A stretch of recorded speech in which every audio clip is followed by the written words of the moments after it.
Hello साथियों आप सभी का dedicated civil services exam platform पे आप सभी का स्वागत है। साथियों आप सभी को पता है कि अभी आपका आर ओ का एग्ज़ाम लगा हुआ है और ऐसे कंडीशन में साथियों आप देखेंगे कि इस टाइम पीरियड पे बच्चों में एक बहुत बड़ी समस्या होती है जो कि करंट अफेयर्स को लेकर के होती है। इसके लिए साथियों आप देखेंगे कि मेक आईएएस की तरफ से 1500 क्वेश्चंस जो आपके लगभग लगभग एक साल के हैं, जो इम्पोर्टेंट प्रश्न वो 1500 क्वेश्चंस दिए गए हैं। और ऐसे में आप देखेंगे साथियों, तो अगर हम इन 1500 क्वेश्चंस को पढ़ लेते हैं तो बहुत शानदार तरीके से आप देखेंगे करंट में आपको मदद मिलेगी। आप करंट के प्रश्नों को साथियों डील कर सकते हैं।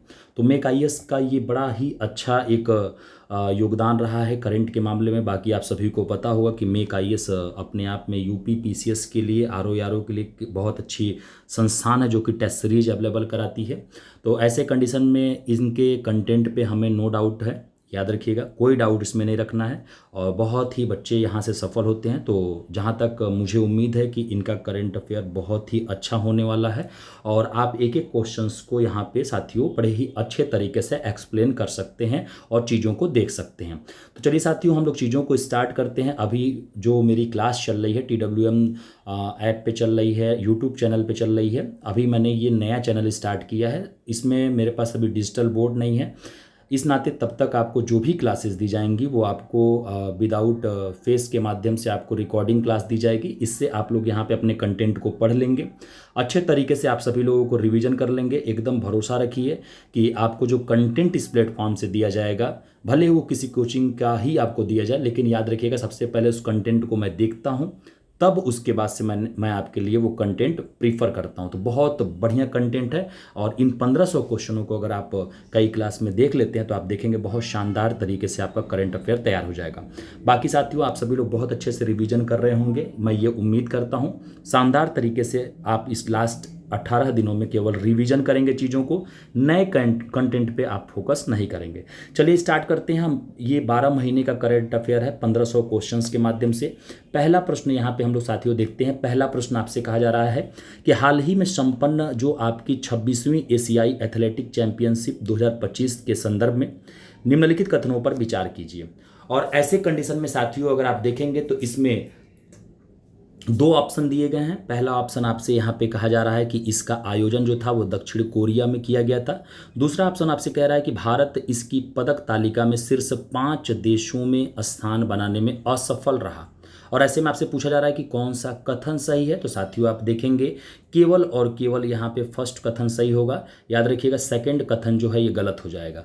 याद रखिएगा इसका आयोजन जो 26वीं एथलेटिक चैंपियनशिप 2025 थी, ये भले दक्षिण कोरिया में हुआ, लेकिन यहाँ पे भारत यहाँ पे असफल नहीं रहा है, ये ध्यान रखिएगा। तो ये सेकंड वाला आंसर गलत दिया गया था। आइए इसके बारे में थोड़ा सा एक्सप्लेनेशन हम लोग देख लेते हैं। देखिएगा 26वीं एशियाई एथलेटिक चैंपियनशिप 2025 के बारे में कहा जा रहा है कि इसका आयोजन 27 से 31 मई 2025 तक दक्षिण कोरिया के कहाँ पे, तो गुमी सिविक स्टेडियम में साथियों किया गया। यह एशियाई एथलेटिक एसोसिएशन द्वारा आयोजित चैंपियनशिप का 26वां संस्करण था।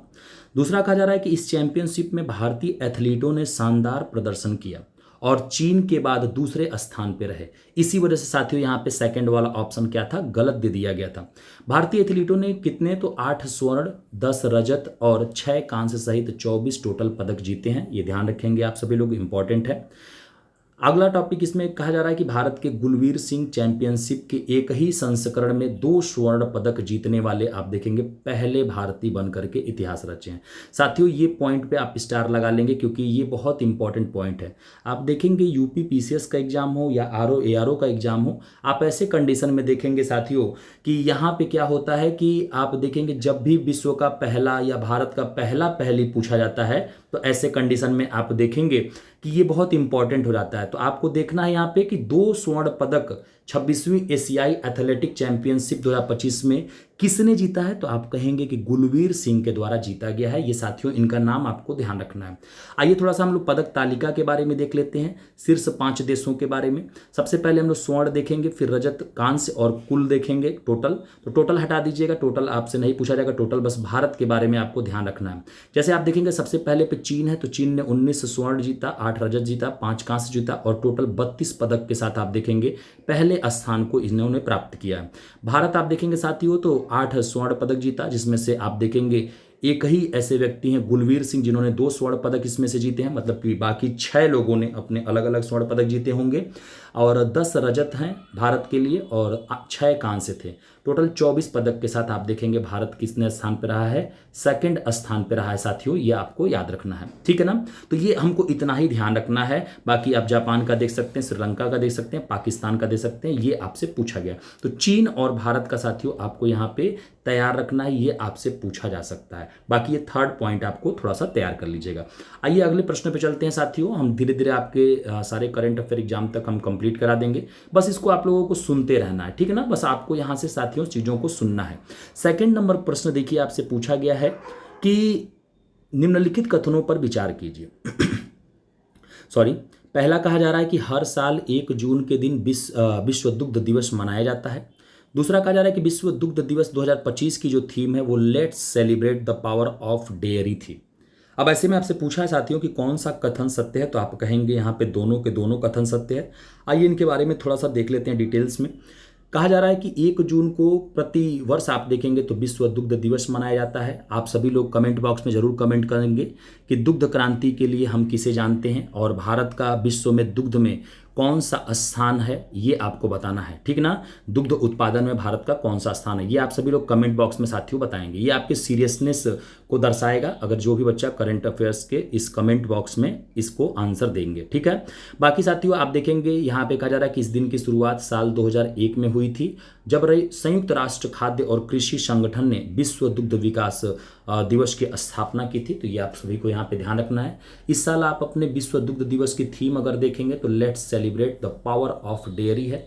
और साथियों मैं आपको बता देना चाहता हूँ कि भारत जो है विश्व में दूध उत्पादन में पहले नंबर पे जाना जाता है। तो भारत के बारे में आप सभी लोगों को पता है। बाकी दुग्ध आप देखेंगे तो बाकी जो क्वेश्चन मैंने आपसे किया था वो क्वेश्चन आप आंसर देंगे। साथियों जितने लोगों में सबसे सर्वाधिक आंसर, जैसे मैं बीच बीच में आपसे एक क्वेश्चन इसलिए पूछता हूँ ताकि आपके दिमाग पे जोर पड़े, और जितने भी भाई या जो भी साथी हैं मेरे जुड़े हुए हैं, भाई बहन जो भी हैं, अगर वो अधिकतर क्वेश्चन के आंसर सही देते हैं तो उनको हमारे प्लेटफॉर्म की तरफ से कुछ गिफ्ट दिया जाएगा। बशर्ते साथियों देखिएगा कि आपको अपने आप से छल नहीं करना है, आप गूगल वगैरह करके आंसर नहीं देंगे। आप कोशिश करेंगे कि आप अपनी ईमानदारी से आंसर देंगे, और मैं यही मान करके आपको चलूंगा कि आपने ईमानदारी से आंसर दिया है, ठीक है ना। बाकी आपकी अंतरात्मा है वो तो खुद ही बता देगी। चलिए आगे बढ़ते हैं। तीसरा देखिए, कह रहा है कि हाल ही में किस अमेरिकी टेनिस खिलाड़ी को स्पेन का प्रतिष्ठित नागरिक सम्मान princess of Asturias award for sport 2025 से सम्मानित किया गया। तो बताने का प्रयास करेंगे। यहाँ पे अगर आप देखेंगे साथियों तो सेरेना विलियम्स को ये जो टेनिस खिलाड़ी का प्रतिष्ठित सम्मान princess of Austria award for sports 2025 दिया गया है। आइए इनके बारे में कुछ चीज़ें देख लेते हैं। कहा जा रहा है कि हाल ही में जून 2025 अमेरिकी टेनिस खिलाड़ी सेरेना विलियम्स को स्पेन का प्रतिष्ठित नागरिक सम्मान, क्या नाम है, princess of Asturias award for sports 2025 से सम्मानित किया गया। यह पुरस्कार खेल, कला, साहित्य और विज्ञान जैसे क्षेत्रों में वैश्विक उत्कृष्टता और योगदान को मान्यता देता है। अगला प्रश्न चलते हैं साथियों, चौथा नंबर देखते हैं। कहा जा रहा है कि निम्नलिखित में से कौन इंडियन प्रीमियर लीग आईपीएल सब लोगों का चहेता होता है। आईपीएल आप सभी लोगों ने देखा होगा, इसके बारे में आप सभी को थोड़ी बहुत जानकारी होगी। कहा जा रहा है कि आईपीएल में इतिहास में 300 छक्के मारने वाले पहले भारतीय खिलाड़ी कौन बने हैं। तो ऐसे कंडीशन में रोहित शर्मा की बल्लेबाजी तो आपने देखा होगा साथियों, माशाअल्लाह होती है, ठीक है ना। अब ऐसे कंडीशन में आपने देखा होगा कि रोहित शर्मा जैसे आते हैं लोगों के दिलों की धड़कनें एकदम तेज हो जाती है, लोग एकदम इंजॉय करते हैं क्रिकेट को। इस बार मुंबई इंडियंस में इन्होंने खेला था और आप देखेंगे कि धड़ाधड़ ये चौका छक्का मारना शुरू कर देते हैं। और ऐसा कहा जाता है कि अगर रोहित शर्मा लगभग 10-12-13 बाल अगर उन्होंने झेल लिया, उसके बीच में आउट नहीं हुए, तो फिर इनको जल्दी कोई आउट नहीं कर सकता। तो देख रहे हैं 300 छक्के मारने वाले ये बन गए हैं आईपीएल में। देखिए इनके बारे में कुछ कहा जा रहा है कि हाल ही में Rohit Sharma Indian Premier League IPL इतिहास में 300 छक्के मारने वाले पहले भारतीय और कुल मिलाकर के साथियों अगर आप यहाँ पे देखेंगे तो दूसरे खिलाड़ी बन गए हैं। भारतीय में ये पहले हैं और अगर कुल के मामले में आप देखेंगे तो यह दूसरे खिलाड़ी हैं। उनसे पहले क्रिस गेल ने यह कारनामा किया था। तो याद रखिएगा क्रिस गेल नंबर 1 पे रहे। अगर पूरे विश्व लेवल पे पूछेगा सारे क्रिकेट को मिला करके, अगर भारतीय क्रिकेट के बारे में पूछता है 300 छक्के आईपीएल में, तो आप रोहित शर्मा जी के साथ जाएंगे। ठीक है साथियों, आगे की तरफ बढ़ते हैं। अगले प्रश्न पे चलते हैं। हमारा जो यहाँ पे 5वें नंबर का प्रश्न है, देखिए आपसे यहाँ पे क्या कहा जा रहा है।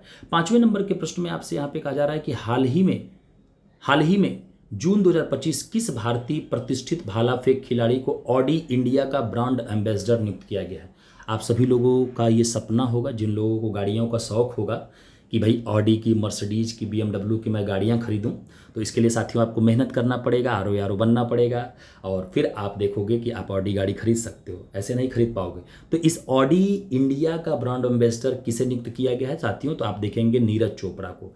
देखिएगा जैसा कि मैं आपसे बताना चाहता हूँ, यहाँ पे क्वेश्चन में ही आपको आंसर दे दिया गया था। भाला फेंक खिलाड़ी जिसको आप देख लेते हैं, तो यहीं पे आप देखेंगे साथियों, हमेशा ऑब्जेक्टिव में एग्जामिनर भी इसी तरीके से आपको गलती दे देता है ताकि आप वहीं से पकड़ लें। ऑब्जेक्टिव एग्जाम में आप देखेंगे कि आप प्रैक्टिस जितना किए रहेंगे ना क्वेश्चनों पे, उतना शानदार तरीके से आप ऑब्जेक्टिव एग्जाम को क्रैक कर सकते हैं। सब्जेक्टिव एग्जाम जब होता है लिखने वाला, तो आप देखेंगे उसमें आपके माइंड में जो चीज़ आएगी, जो आपने अपने सोचने समझने की शक्ति को डेवलप किया है, उसके आधार पर आप चीज़ों को लिखते हैं। तो देखिएगा ऑडी के ब्रांड एम्बेसडर कौन है? तो नीरज चोपड़ा जी हैं। आइए इनके बारे में देखिए। हाल ही में जून 2025 भारत के प्रतिष्ठित भाला फेंक खिलाड़ी और ओलंपिक स्वर्ण विजेता नीरज चोपड़ा अब आधिकारिक रूप से ऑडी इंडिया के ब्रांड एम्बेसडर बने हैं।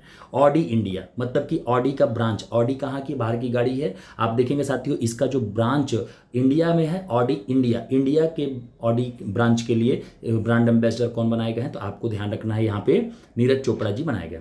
आगे छठा प्रश्न देख लेते हैं साथियों। आइए थोड़ा सा हम लोग इसको पहले ऊपर कर लेते हैं क्योंकि इसके कुछ भाग नीचे की तरफ हैं। छठा प्रश्न आपसे देखिए यहाँ पे क्या कहा जा रहा है। छठा प्रश्न बड़ा प्यारा प्रश्न है। कहा जा रहा है कि airport council international Asia Pacific and middle east द्वारा जारी एयर कनेक्टिविटी रैंकिंग 2024 के संदर्भ में निम्नलिखित कथनों पर साथियों आपको विचार करना है। पहला बात कहा जा रहा है कि दिल्ली के इंदिरा गांधी अंतर्राष्ट्रीय हवाई अड्डे ने एशिया, प्रशांत और मध्य पूर्व के शीर्ष 10 हब हवाई अड्डों में स्थान प्राप्त किया है। दूसरा कहा जा रहा है कि इस रैंकिंग में हमद अंतर्राष्ट्रीय हवाई अड्डे ने शीर्ष स्थान प्राप्त किया है। और ऐसे कंडीशन में हम देखेंगे साथियों, तो यहाँ पे केवल और केवल जो आपका पहला वाला ऑप्शन है, ये पहला वाला ऑप्शन राइट है, सेकंड वाला ऑप्शन यहाँ पे गलत दिया गया है।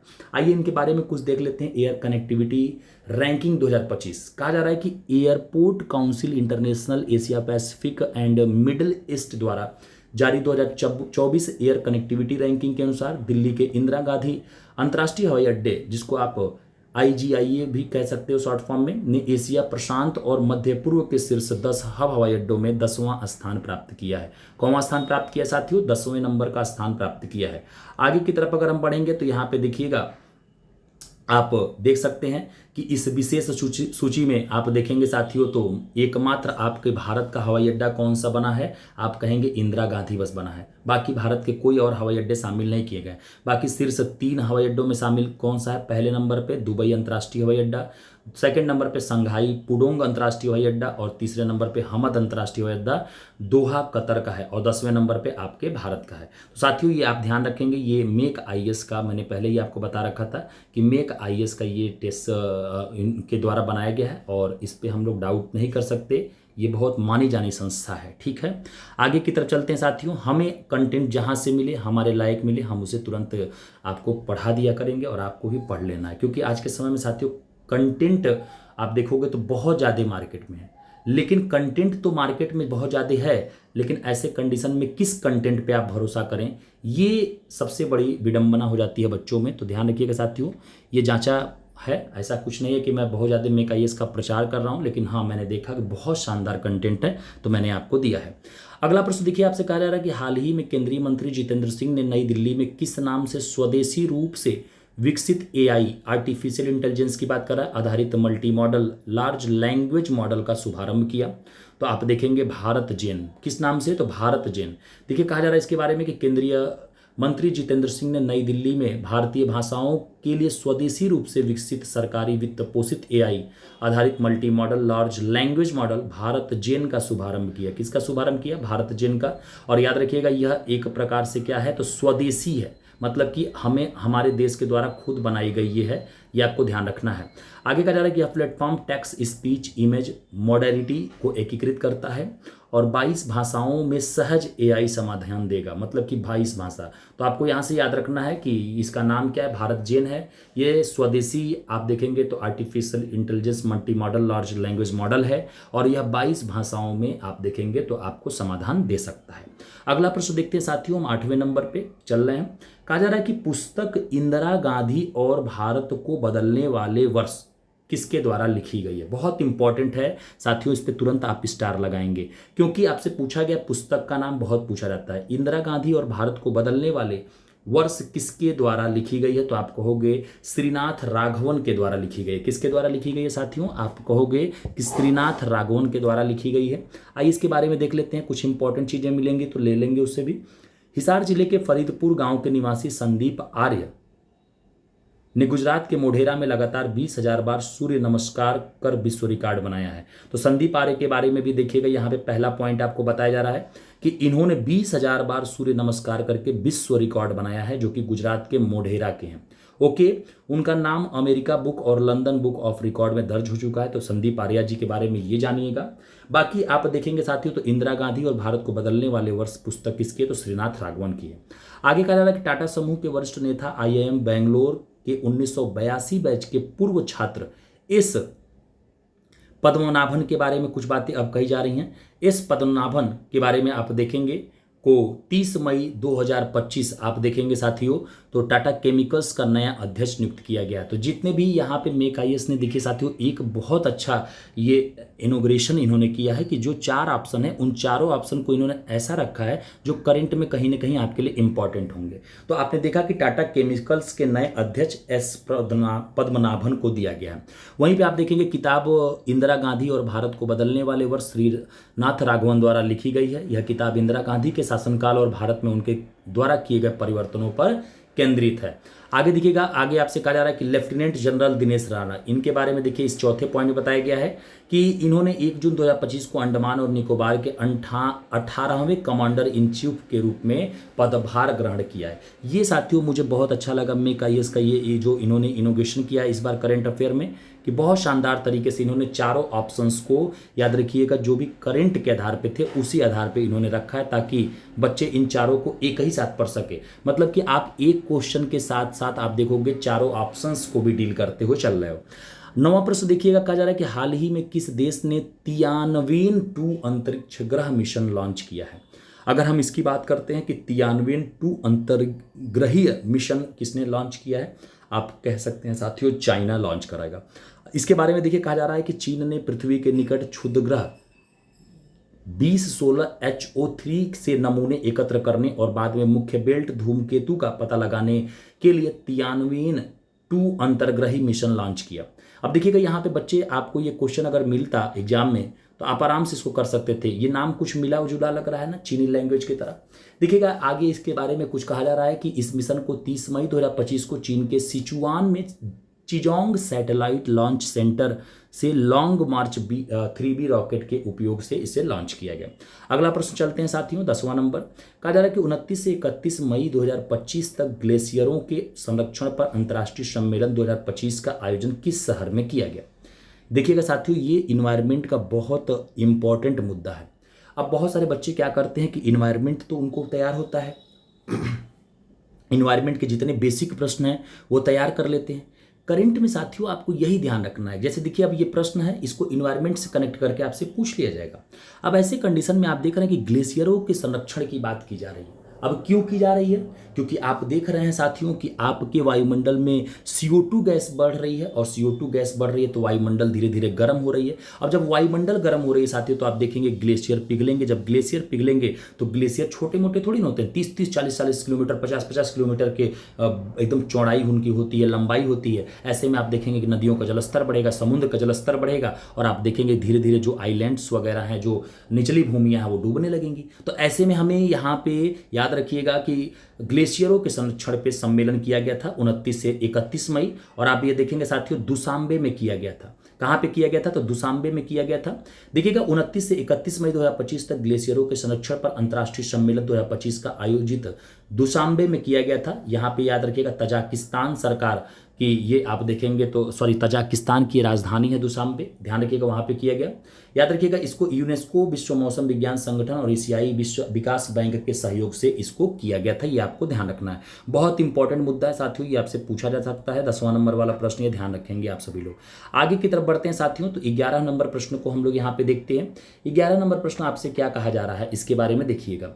11 नंबर प्रश्न में आपसे क्या बोला गया, देखिएगा कहा जा रहा है कि सूची 1 को सूची 2 से आपको क्या कर लेना है साथियों, सुमेलित कर लेना है।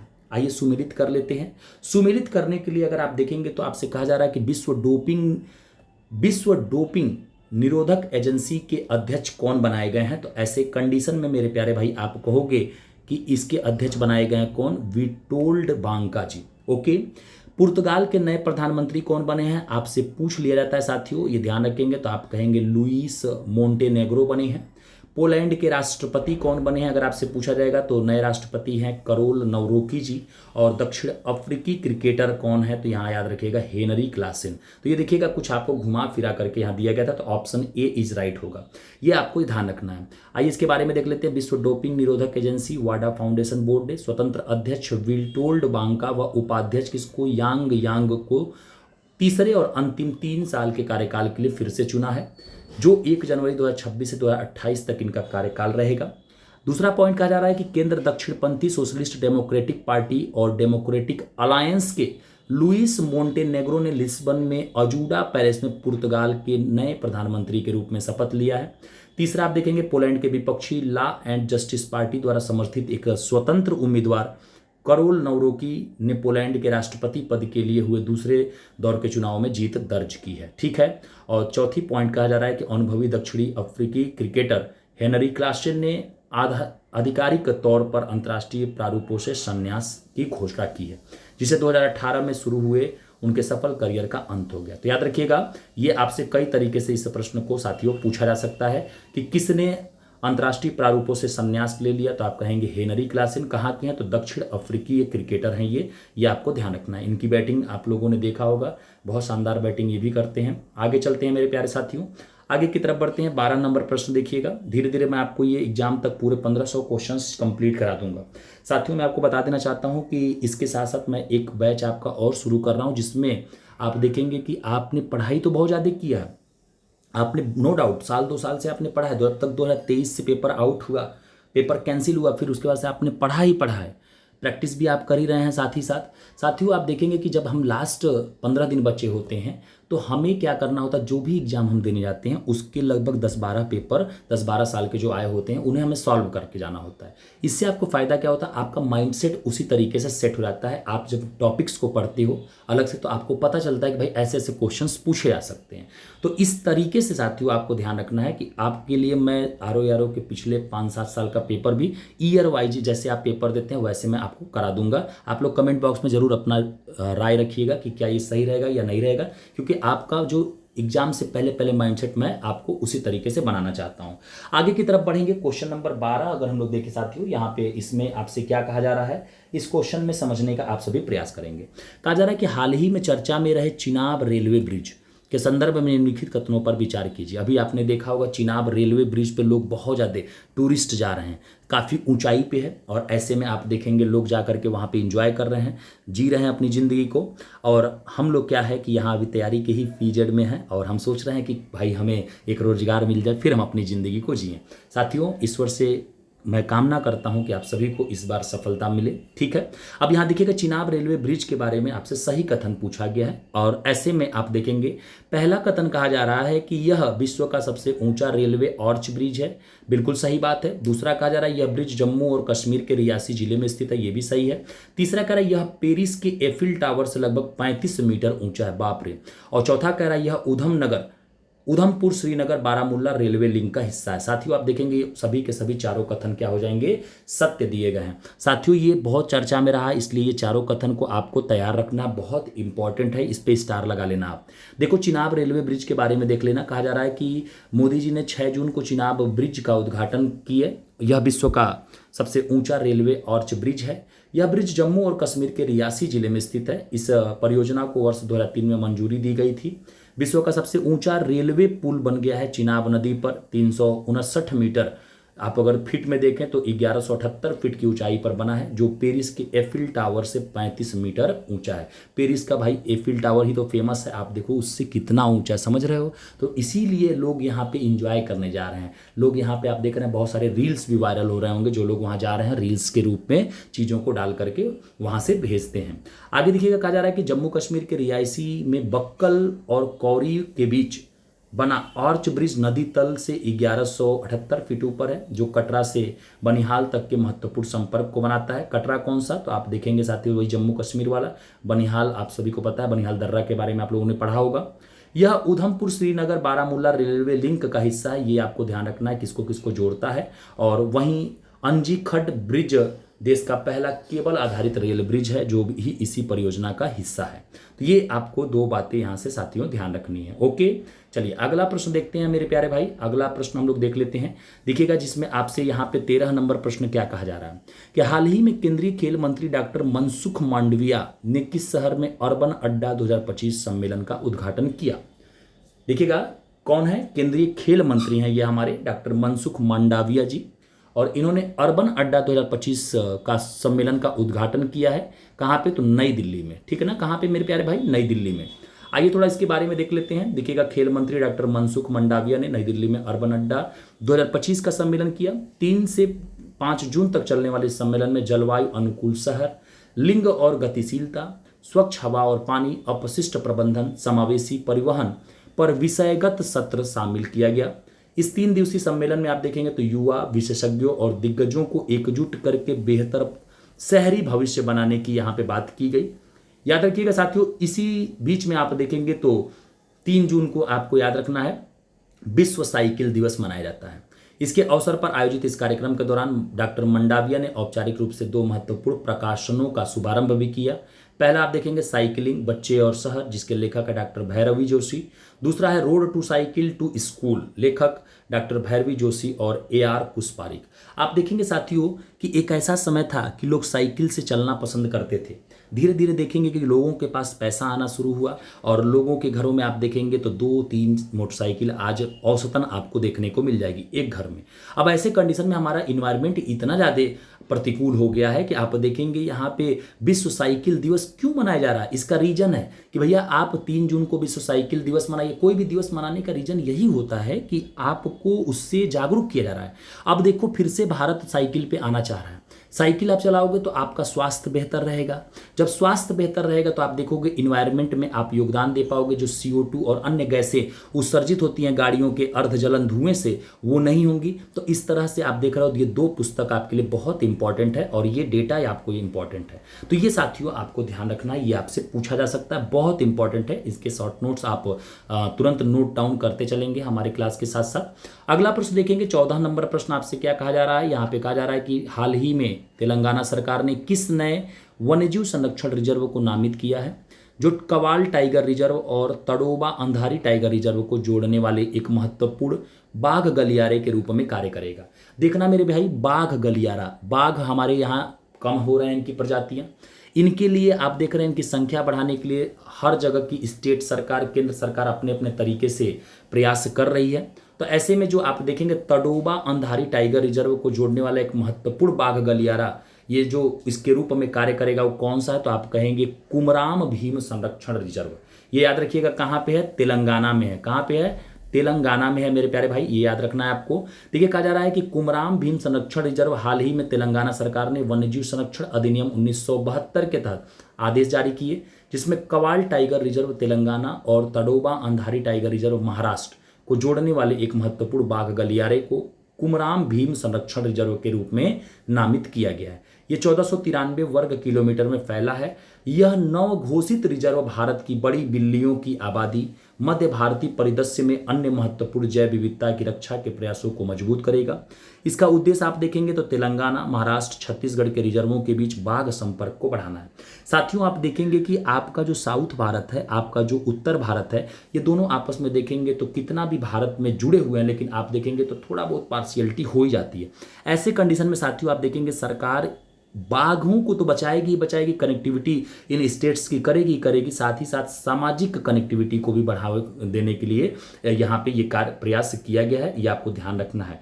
ओके, जिससे कि लोगों में आपसी जो मतभेद हैं उनको दूर करके वो लोग दोस्ती का हाथ बढ़ा सके, जिससे हम भारत को अखंडता के रूप में प्रदर्शित कर सकें। ओके, अगला प्रश्न चलिए।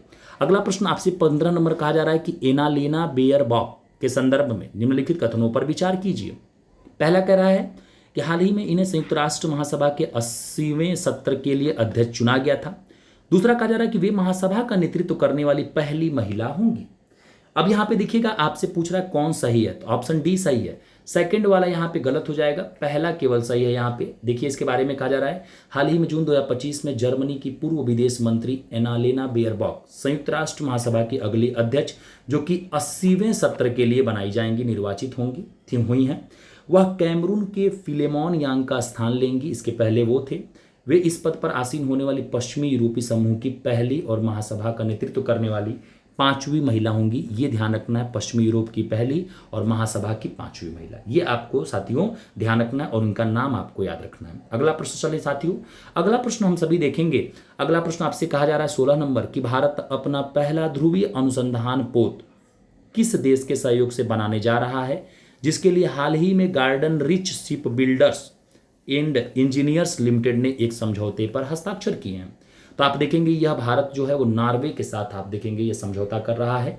भारत अपना पहला ध्रुवीय अनुसंधान पोत बनाने जा रहा है। हाल ही में भारत के गार्डन रिच शिप बिल्डर्स और इंजीनियर्स लिमिटेड तथा नॉर्वे के कोंग्सबर्ग ओस्लो ने इस संबंध में एक समझौते पर हस्ताक्षर किया है।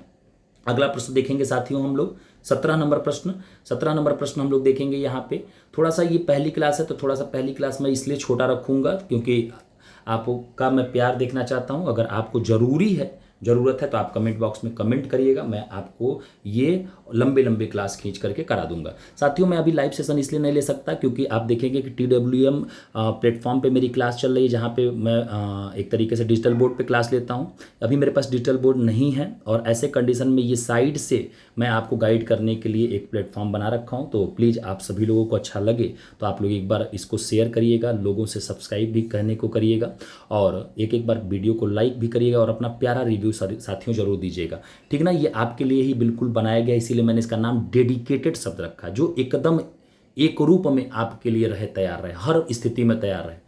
साथियों ये क्लास आपकी रात में मैं रिकॉर्ड कर रहा हूँ। मैं क्लास लेने के बाद आया, उसके बाद से मैंने सोचा कि बच्चों को कुछ दे दिया जाए और ऐसे में रात में ये क्लास आपको रिकॉर्ड कर रहा हूँ। मेरे पास एसी तो है नहीं, तो पंखे बंद हैं, गर्मी हो रही है, कोई दिक्कत नहीं है। आप लोग हमारे सर्वे सर्वा हैं, आप लोगों का एग्जाम हो जाएगा तो मैं भी यहाँ पे खुश हो जाऊँगा।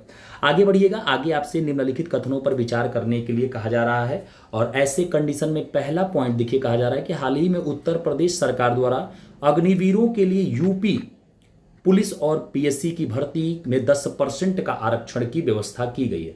सेकंड पॉइंट कहा जा रहा है कि हाल ही में चर्चा में रहा सक्रिय ज्वालामुखी माउंट एटना। अब आप लोग कमेंट बॉक्स में बताएंगे माउंट एटना है कहाँ। देखते हैं कितने प्यारे साथी यहाँ पे बताते हैं कि माउंट एटना है कहाँ। तो कहा जा रहा है कि माउंट एटना हवाई द्वीप में स्थित है। अब ऐसे में आपसे पूछा कि कौन सा कथन सत्य है, तो आप कहोगे कि भैया न तो एक न तो दो, दोनों के दोनों यहाँ पे क्या होंगे, आंसर गलत हैं। इनके बारे में अगर मैं आपको बता दूं, देखना कि उत्तर प्रदेश सरकार ने अग्निवीरों के लिए बड़ा फैसला लिया है। अग्निवीर के लिए यूपी पुलिस और पीएससी की भर्तियों में आप देखोगे तो लगभग 20% के आरक्षण की व्यवस्था की गई है। और आप देखोगे तो माउंट एटना कहाँ है, तो इटली का यह एक ज्वालामुखी पर्वत है, सक्रिय ज्वालामुखी पर्वत है, ये ध्यान रखिएगा। सक्रिय का मतलब ये होता है कि जो ज्वालामुखी समय समय दर या समय दर पे आप देखेंगे उसमें ज्वालामुखी प्रक्रियाएं हो रही हैं। और सुषुप्त ज्वालामुखी का तात्पर्य ये होता है कि जब कभी यहाँ पे ज्वालामुखी की प्रक्रिया होती थी लेकिन वर्तमान समय में नहीं हो रही है। तो आप देखेंगे माउंट एटना जो है साथियों, ये एक सक्रिय ज्वालामुखी है, एक्टिव ज्वालामुखी है। ये आपके कहाँ पे, इटली में है। और इटली का ये बहुत महत्वपूर्ण आप देखेंगे तो ये पर्वत है, ये आपको ध्यान रखना है, ये भी आपसे पूछा जा सकता है। अब बच्चे यहाँ पे देखिए क्या कंफ्यूज हो जाते हैं, वर्ल्ड मैप से क्वेश्चन पूछा, अब आपसे यहाँ पे माउंट एटना के बारे में पूछ लिया, उसके लोकेशंस के बारे में पूछ लिया, उसकी ऊंची चोटी के बारे में पूछ लिया। तो बच्चे आपको इसी तरीके से यहाँ पे करंट अफेयर्स आधारित ही आपको वर्ल्ड मैप को तैयार करना होता है। ऐसा नहीं है कि बहुत स्टैटिक बातें एग्जामिनर आपसे पूछता है। एग्जामिनर भी देखिएगा आपका ही फ्रेंड होता है, वो चाहता नहीं है कि भैया कोई बच्चा इतने सालों से तैयारी कर रहा है तो मैं उसे छांटूं। बशर्ते आप एग्जामिनर के अगर माइंड को समझ जाएंगे तो आप देखेंगे बहुत शानदार तरीके से आप इस एग्जाम में सफल हो सकते हैं। ठीक है, अगले प्रश्न पे साथियों हम लोग चलते हैं। देखिएगा यहाँ आपसे क्या कहा जा रहा है साथियों, इसको आप लोग एक बार समझ लेंगे। ये आपसे कहा क्या जा रहा है, आपसे यहाँ पे कहा जा रहा है कि हाल ही में एलन मस्क के प्लेटफॉर्म एक्स द्वारा अनावरण किए गए अगली पीढ़ी के संचार उपकरण का क्या नाम है, जिसे व्हाट्सएप और टेलीग्राम को चुनौती देने के लिए बनाया गया है। देखिएगा भैया, एलन मस्क तो एकदम भैया सन की आदमी है, बड़ा मैं इनका फ़ैन हूँ, मैं इनके बारे में जानता हूँ भैया। ये बहुत ही वाकई में आपको इनसे कुछ सीखना चाहिए साथियों। आप देखेंगे बहुत एक तरीके से इन्होंने अचीवमेंट किया अपने जीवन में। आप देखेंगे एक्स को, जिसको आप पहले ट्विटर कहते थे, कहा जा रहा है कि हाल ही में एलन मस्क प्लेटफॉर्म एक्स द्वारा अनावरण किए गए अगली पीढ़ी के संचार उपकरण का क्या नाम है, जिसे व्हाट्सएप टेलीग्राम को चुनौती देने के लिए बनाया गया है। फ्रेंड्स, हर फील्ड में आप देखेंगे तो स्ट्रगल है, चुनौतियां हैं, आपके ही फील्ड में नहीं है। यहाँ पे आप देखेंगे सर्वाइवल ऑफ द फिटेस्ट का जो नियम है वो फॉलो करता है। अब आप देखिए व्हाट्सएप और टेलीग्राम इतना कमा रहे हैं, फिर भी इनको चुनौती देने के लिए यहाँ पे एलन मस्क अभी काम कर रहे हैं। ऐसे में वो कौन सा है, तो एक्स चैट ये बना रहे हैं। क्या बना रहे हैं, एक्स चैट बनाया गया है। देखिए कहा जा रहा है कि एलन मस्क के प्लेटफॉर्म एक्स ने एक्स चैट का अनावरण किया है। मतलब कि आप ट्विटर पे, जो पहले इसका नाम ट्विटर था, आप इस पर चैट भी कर सकते हैं। अगली पीढ़ी का संचार उपकरण है जिसे व्हाट्सएप टेलीग्राम जैसी कंपनियों को चुनौती देने के लिए ये इन्होंने बनाया है। अगला प्रश्न देखेंगे 19 नंबर, आपसे कहा जा रहा है कि गर्भपिल मिफेप्रिस्टोन बनाने के लिए प्रसिद्ध एटीने एमिलो बैलियो किस देश के जैव रसायनज्ञ थे जिनका हाल ही में निधन हो गया है। तो याद रखिएगा गर्भपात पिल। आप लोगों ने देखा होगा साथियों कि जब प्रेगनेंसी लोगों की बिना मर्जी के ठहर जाती है तो ऐसे में लोग गर्भपात पिल जैसे अनवांटेड 72 पिल, आई पिल वगैरह इस तरह का प्रयोग करते हैं। इनका जो जनक थे आप देखेंगे वह हाल ही में उनका निधन हो गया है। उनका क्या नाम है, वो कहाँ के हैं, ये पूछा जा रहा है। उनका नाम तो आपको पता ही चल गया, ठीक ना, कि एटीने एमिले बैलियू है। यह फ्रांस के रहने वाले थे साथियों। आप देखेंगे गर्भपिल मिफेप्रिस्टोन बनाने वाले प्रसिद्ध फ्रांसीसी जैव रसायन एटीने एमिले बैलियू का निधन 98 वर्ष की अवस्था में हुआ है। आगे की तरफ बढ़ते हैं साथियों। अब हम आगे की तरफ देखते हैं 20 नंबर प्रश्न को। 20 नंबर क्वेश्चंस को हम लोग देख लेंगे। यहाँ पे आपसे क्या कहा जा रहा है, कहा जा रहा है कि आईपीएल 2025, ये आईपीएल का कौनवा संस्करण था, 18वां। कह रहा है आईपीएल 2025 18वें संस्करण के फाइनल में रॉयल चैलेंजर बेंगलुरु ने किस टीम को हराया था। देखिएगा ये बड़ा इंपॉर्टेंट है, कई बार आपसे पूछा गया है। आईपीएल अपने आप में लोगों का एक रोचक, आप देखे होंगे कि जिनको क्रिकेट में रुचि नहीं भी रही होगी वो जब से आईपीएल आया है क्रिकेट में रुचि ले लेते हैं। ऐसे में आपने देखा इस बार की जो विनर टीम है वो रॉयल चैलेंजर्स बेंगलोर है, जिसको आप आरसीबी कह रहे थे। आप देखेंगे कि विराट कोहली की टीम बहुत दिनों से 10-12 सालों से नहीं जीत रही थी और ऐसे में बहुत सालों के बाद इस बार विराट कोहली की टीम जीती है। और किसको हरा करके, प्रीति जिंटा की जो टीम पंजाब किंग्स हैं इनको हरा करके आरसीबी ने यहाँ पे खिताब जीता है आईपीएल का। देखिएगा रॉयल चैलेंजर बेंगलुरु आरसीबी ने फाइनल पंजाब किंग को 6 रन से हराकर अपना पहला इंडियन प्रीमियर लीग आईपीएल खिताब जीत लिया। आईपीएल के 18वें संस्करण का फाइनल 3 जून 2025 को अहमदाबाद के नरेंद्र मोदी स्टेडियम में आयोजित किया गया। मतलब कि अभी तक आप देख रहे हैं जब 18 साल से आईपीएल हो रहा है लेकिन अभी तक आरसीबी की टीम कभी, याद रखिएगा, सेमीफाइनल तक भले पहुंचती थी लेकिन फाइनल का खिताब कभी नहीं जीती थी। पहली बार इन्होंने जीता है, तो ये आपसे पूछा जा सकता है क्योंकि पहली बार है। अगला प्रश्न देखिए, अंतर्राष्ट्रीय प्रशासनिक विज्ञान संस्थान के संदर्भ में निम्नलिखित कथनों पर आपको विचार करना है। आइए इसके बारे में थोड़ा सा हम लोग साथियों विचार कर लेते हैं। पहला कह रहा है कि हाल ही में भारत के श्री वी श्रीनिवास को इसकी प्रशासन परिषद का अध्यक्ष चुना गया है।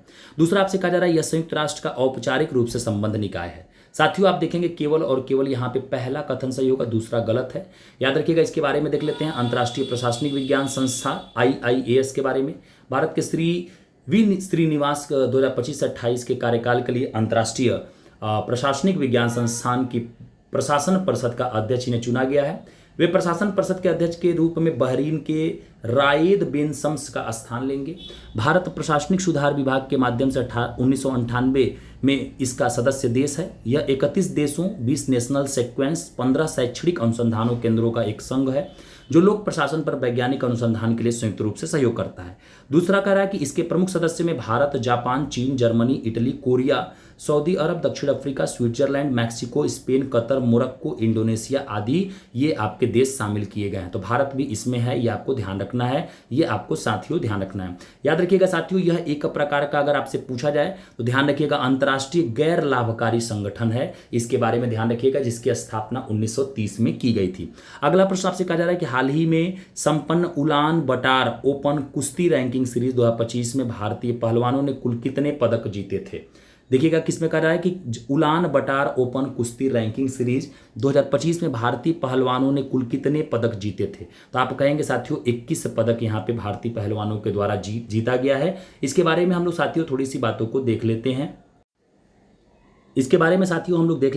देखिएगा यहाँ पे आपसे कहा जा रहा है कि उलान बटोर ओपन कुश्ती रैंकिंग सीरीज 2025 कहा जा रहा है कि भारतीय पहलवानों ने 2025 उलान बटोर ओपन कुश्ती रैंकिंग सीरीज में 21 पदक मतलब कि 6 स्वर्ण, 7 रजत और 8 कांस्य के साथ अपना अभियान समाप्त किया। यह आयोजन 29 मई 1 जून से 1 जून 2025 तक मंगोलियाई राजधानी उलान बटार में आयोजित किया गया, जो मंगोलिया की राजधानी है। यह वर्ष 2025 में यूनाइटेड वर्ल्ड रेसलिंग द्वारा आयोजित तीसरी रैंकिंग सीरीज थी। ठीक है ना। इसमें आप देखिएगा साथियों भारत के अगर स्वर्ण पदक हम लोग देखें तो ध्यान रखिएगा रितिका हुड्डा जी ने महिला 76 किलोग्राम उठाने में आप 76 किलोग्राम किए थी, महिला में इन्होंने जीता है। अंतिमा पघाल आप देखेंगे ये भी महिला थी 53 किलोग्राम।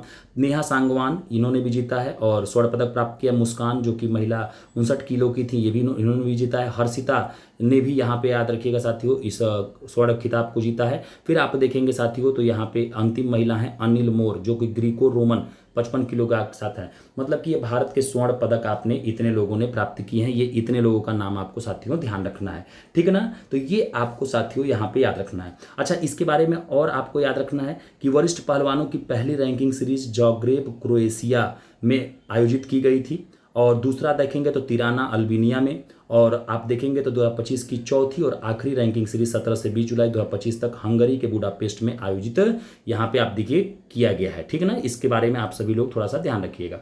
आगे बढ़ते हैं साथियों। यहाँ पे देखिएगा 23 नंबर प्रश्न आपसे कह रहा है कि हाल ही में राजस्थान के किन 2 आर्द्रभूमि स्थलों को रामसर स्थलों की प्रतिष्ठित सूची में जोड़ा गया है, जिससे भारत में रामसर स्थलों की संख्या अब कुल 89 से बढ़कर के साथियों आप देखेंगे तो 91 हो गई है। ये बहुत इंपॉर्टेंट है, तुरंत इस पे स्टार लगा लेना, बहुत इंपॉर्टेंट है, वेरी इंपॉर्टेंट में रखना इसको। रामसर याद रखिएगा, रामसर के बारे में पूछा जा रहा है। कौन से 2 नए शामिल हुए हैं तो आप कहेंगे खीचन और मेनार। याद रखिएगा राजस्थान की फलौदी में खीचन और उदयपुर में मेनार आर्द्रभूमि को रामसर स्थलों की प्रतिष्ठित सूची में जोड़ा गया है। इसके साथ ही भारत में अब कुल 91 रामसर स्थल हो गए। साथियों देखिएगा ये आर्द्रभूमियां होती हैं अधिकतर तौर पे, कैसी होती हैं, आर्द्रभूमियां होती हैं। ऐसे कंडीशन में आप देखेंगे साथियों इन आर्द्रभूमियों में पारिस्थितिकी तंत्र विकसित होता है। आपने देखा होगा जब इन्वायरमेंट आपने पढ़ा होगा तो पारिस्थितिकी तंत्र बहुत बड़ा भी हो सकता है और एक जल के समान छोटा भी हो सकता है। ऐसे में इन आर्द्रभूमियों में साथियों आप देखेंगे कि पारिस्थितिकी तंत्र आप देखेंगे पनपते हैं। ऐसे में इन पारिस्थितिकी तंत्र को खतरा न हो, इसके लिए 1972 में पहली बार ईरान के रामसर में इस रामसर स्थल की मीटिंग की गई। तब से रामसर स्थल आप देखेंगे घोषित किए जाते हैं। तो इस बार कौन घोषित किया गया है 2, तो खीचन और मेनार। और खीचन कहाँ है तो राजस्थान में, मेनार कहाँ है तो उदयपुर राजस्थान में ही एक आर्द्रभूमि है। याद रखिएगा साथियों सबसे सर्वाधिक अगर रामसर स्थल आपसे पूछे तो आप कहेंगे तमिलनाडु में है। और टोटल भारत में कितने रामसर स्थल अब हो गए हैं तो 91 हो गए हैं। अगला प्रश्न देखें, कह रहा है कि भारतीय कारपोरेट मामले का संस्थान अपना पहला क्षेत्रीय परिसर किस राज्य में स्थापित कर रहा है। तो आप ऐसे कंडीशन में देखेंगे साथियों यह मेघालय में स्थापित किया जा रहा है। इसके बारे में देख लेते हैं। कहा जा रहा है कि कारपोरेट मामलों के मंत्रालय के तहत भारतीय कारपोरेट मंत्रालयों का मामलों का संस्थान मेघालय के न्यू शिलांग टाउनशिप में अपना पहला क्षेत्रीय परिसर स्थापित कर रहा है। पीएम डेविन योजना के तहत 100.95 करोड़ रुपए की सहायता से इसे विकसित किया गया है। ओके, चलिए अगला प्रश्न देख लेते हैं मेरे प्यारे भाई, अगला प्रश्न देख लेते हैं। देखिएगा साथियों, अभी हमारे पास माइक वगैरह नहीं है तो थोड़ा सा हो सकता है आवाज़ आपको गूंजे, तो प्लीज़ साथियों आप लोगों के सपोर्ट से ये चैनल धीरे धीरे बड़ा होगा। आप लोग बस सपोर्ट करिएगा, धीरे धीरे सारी चीज़ें मेरे पास हो जाएंगी। साथियों अभी मैं लाइव क्लास इसलिए नहीं ले पा रहा हूँ क्योंकि मैं लाइव क्लास के लिए अभी एलिजिबल नहीं हूँ, तो यूट्यूब कुछ समय बाद एलिजिबल कर देगा। आप लोग थोड़ा सा वीडियो को प्यार स्नेह देंगे, थोड़ा सा वॉच टाइम अगर आप बढ़ाएंगे तो आप देखेंगे मैं धीरे धीरे लाइव सेशन आपका लेने लायक एलिजिबल हो जाऊंगा, और जब लाइव सेशन हम लेंगे तो उसमें हम काफ़ी लंबी लंबी क्लासेस को स्टार्ट करेंगे। ओके, तो एक बार साथियों आप लोगों को थोड़ा सा एडजस्ट करना है क्योंकि शुरुआती दौर है, और जब आप किसी भी क्षेत्र में शुरुआती दौर में उतरते हैं तो आपने देखा होगा कि थोड़ा संघर्ष होता है। तो साथियों आप सभी लोगों को यहाँ पे हमारा हौसला बना करके रखना है। मैं आपके लिए कंटेंट दूंगा, आपका एग्जाम आराम से हो जाएगा। आप बस दीजिए, बस आप हमारा साथ दीजिए, हम आपका साथ हमेशा देने के लिए तैयार हैं मरते दम तक। देखिएगा अगला प्रश्न है कि निम्नलिखित कथनों पर विचार कीजिए। हाल ही में निकारागुआ विश्व व्यापार संगठन WTO वर्ल्ड ट्रेड ऑर्गेनाइजेशन के मत्स्य पालन सब्सिडी समझौते को अपनाने वाला 101वां सदस्य देश बना है। दूसरा कह रहा है उपयुक्त समझौता 2022 में जिनेवा में हुए 12वें WTO मंत्रिस्तरीय सम्मेलन में अपनाया गया। ऐसे में आप देखेंगे साथियों यहाँ पे दोनों के दोनों ऑप्शन सही होंगे। यहाँ पे देखिएगा कहा जा रहा है WTO, इसका फुल फॉर्म होता है वर्ल्ड ट्रेड ऑर्गेनाइजेशन मत्स्य पालन सब्सिडी समझौता। ये क्या है? देखिएगा निकारागुआ ने 2 जून 2025 को विश्व व्यापार संगठन WTO के मत्स्य पालन सब्सिडी समझौते को औपचारिक रूप से आप देखेंगे तो स्वीकार कर लिया, जिससे वह ऐतिहासिक संधि को अपनाने वाला 101वां सदस्य देश बन गया। यह कदम अगर आप देखेंगे मेरे प्यारे साथियों, कहा जा रहा है कि विश्व स्तर पर हानिकारक मछली पकड़ने वाल की प्रथाओं को रोकने और समुद्री जैव विविधता बहाल करने की दिशा में एक महत्वपूर्ण प्रगति है। यह समझौता जून 2022 में जिनेवा में हुए 12वें WTO मंत्रिस्तरीय सम्मेलन MC12 में अपनाया गया। यह WTO का पहला समझौता है जो समुद्री संसाधन संरक्षण और स्थिरता पर केंद्रित है। और अंत ऑप्शन यहाँ कह रहा है कि यह वैश्विक मछली भंडार में गिरावट के प्रमुख कारणों के लिए एक हानिकारक सब्सिडी से निपटने के लिए दशकों के संवाद का परिणाम है। तो साथियों आज की जो क्लास है आपकी 45 मिनट की ही होगी। इसमें हमने टोटल 1500 में से 25 क्वेश्चन अभी हमने स्टार्ट किया है। ये अभी मैंने आपको क्वेश्चन इसलिए दिया है ताकि साथियों आपका एग्जाम नज़दीक आ रहा है। जैसे जैसे मेरे पास माइक 1-2 दिन में आ जाएगा, मैं माइक जब ले लूँगा तो अभी थोड़ा आपको हल्का सा आवाज़ गूंजा हुआ दिखेगा, तो मैं माइक से जब पढ़ाऊँगा तो ऐसे में आवाज़ आपको और भी क्लियर होगी। थोड़ा सा एडजस्ट करिएगा साथियों, और अपना प्यार स्नेह जरूर बनाए रखिएगा। और प्लीज़ थोड़ा सा आप लोगों की सपोर्ट की ज़रूरत है। आप लोग इस चैनल को आगे बढ़ाएं, सब्सक्राइब करवाएं, और ज़रूर आप लोग अपना एक प्यारा सा रिव्यू जरूर दें कि आप लोगों को करंट अफेयर्स के जो आज के क्वेश्चंस थे ये कैसे लगे, और आपको किस किस चीज़ की डिमांड है, आपको जो चीज़ की ज़रूरत है वो सारी चीज़ें आपको दी जाएंगी। थैंक यू सो मच मेरे प्यारे साथियों, आप सभी लोग इतनी देर तक बने रहे, आप सभी का बहुत बहुत धन्यवाद। Thank you so much.